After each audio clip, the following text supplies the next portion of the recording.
तफरीह के लिए सोनावारी के इंद्रकूट इलाके में एक फन फेयर मेले का इफ्तिताह किया गया। ये मेला यहाँ कई दिनों तक जारी रहने वाला है और इसमें बच्चों की सैर व तफरीह के लिए मुख्तलिफ किस्म के साजो सामान मुयस्सर रहेंगे। इस मेले का इनेकाद SDPO सुंबुल सुरेंद्र मोहन ने किया। इस दौरान उनके हमरा SHO सुंबुल जहूर अहमद और पीपल्स कॉन्फ्रेंस के यूथ जिला सदर जहांगीर डाग भी मौजूद रहे। इन लोगों ने मेले में लगाए गए स्टॉल्स का मुआयना किया और एग्जीबिशन में रखे गए सामान में भी अपनी दिलचस्पी का मुजाहरा किया। उन्होंने स्टॉल होल्डर्स से बातचीत की और डिस्प्ले पर रखी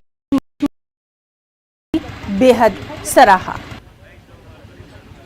हमारे लिए खुशकिस्मती एक है, हमारे लिए खुशी की बात है कि सुंबल टाउन में पहली बार जब से मेरी भी एज है, जब से मैं पैदा हुआ फर्स्ट टाइम मैंने यहाँ पे देखा कोई मेला यहाँ पे हो रहा है, हम जिसको सर्कस कहते हैं। और मेरी ये गुजारिश रहेगी सुंबल के लोगों, सुंबल के बाहर के जितने भी लोग से वो यहाँ आए और इसका लुत्फ अच्छी तरह से उठाए, क्योंकि यही चीज़ अच्छा एक एंटरटेनमेंट करने के लिए, अपने आप को खुश करने के लिए, बच्चों के लिए, हर एक के लिए खुशी की एक अमानत है कि हम यहाँ आए और इसका अच्छी तरह से इसका लुत्फ उठाए और भरपूर इसका लुत्फ उठाए। और इसके साथ साथ मेरी गुजारिश रहेगी खास लोकल लोग हैं, ये इनको अच्छा सपोर्ट दे यहाँ पे, क्योंकि आइंदा भी हम कोशिश करेंगे आइंदा भी ये प्रोग्राम यहाँ पे हो जाए। सुंबल सोनावारी इलाके